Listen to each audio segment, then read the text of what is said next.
In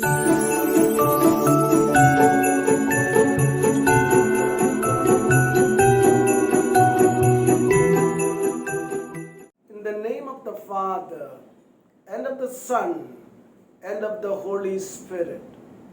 Amen. Mary said, "My soul magnifies the Lord, and my spirit rejoices in God my Savior."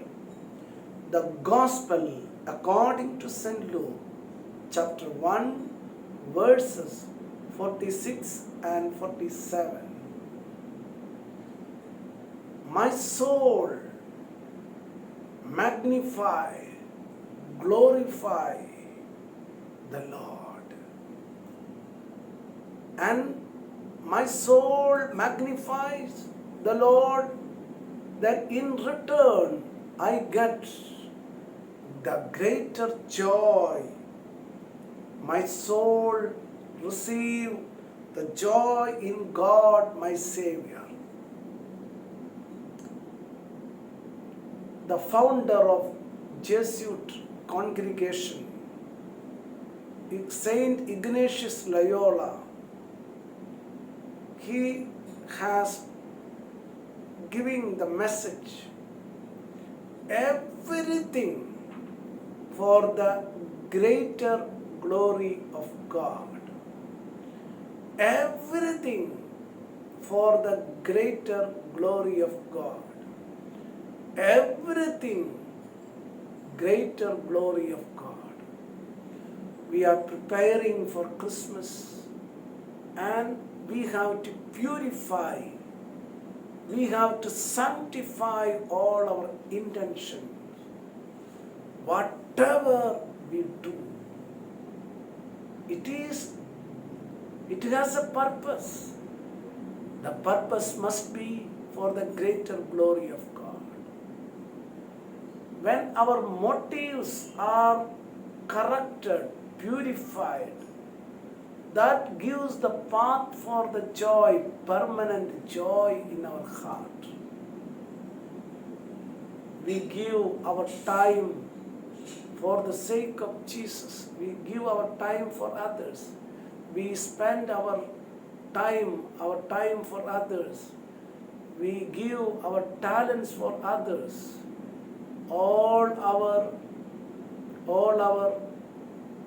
the divine God-given time, talents, our work, everything we give to others, it is for the sake of other people.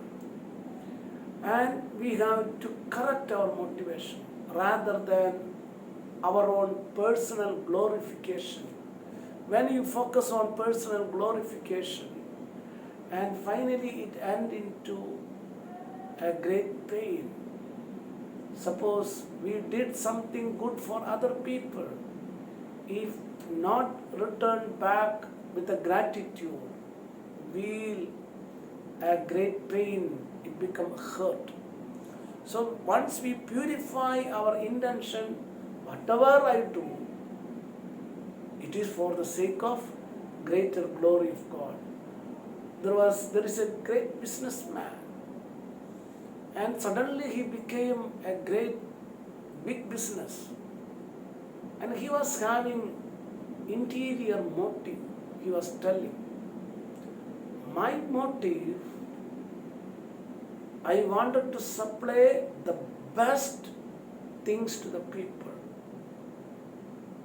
in the cheapest rate, best and the cheapest, and to the largest number of the people, the maximum number of the people.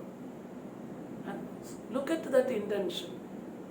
Everything it is for the good of other people. And that may be the reason he became suddenly a great business firm. So we have to, during this Christmas time, you observe your internal motives from your heart and live for Jesus. Jesus says, even if we give a glass of water, we have to learn sometime in the retreat, people have to speak about generational curses. But the Bible basically says, even if you give a glass of water, generation after generation, its effect is coming to your generation, and it is called generational blessing. We have to consider, when we live for God, it becomes a generational blessing. Generational blessing. We have to remember, it is Indian culture. We say every karma, every action we do, it has tenfold, thousandfold way, tenfold, hundredfold, thousandfold way, it is a reaction, it is there. That is the Indian cultural, any action, any karma has, it has repercussions of greater glory, the good work we are doing, any dharma we are doing, any good deed we are doing, it is generational blessing, it comes. Even in the physics, in the law of science, every action has opposite, proportionate reaction, every action has. So that is why never think about anything else in our life. It is 100% guaranteed. In every realm, it is from the point of science, it is a point of spirituality, it is from a point of our cultural background. In every realm, whatever we do for the sake of God, the intention for the greater glory of God, and you correct it, and with a passion, don't think about nothing else. Think about that ultimate purpose.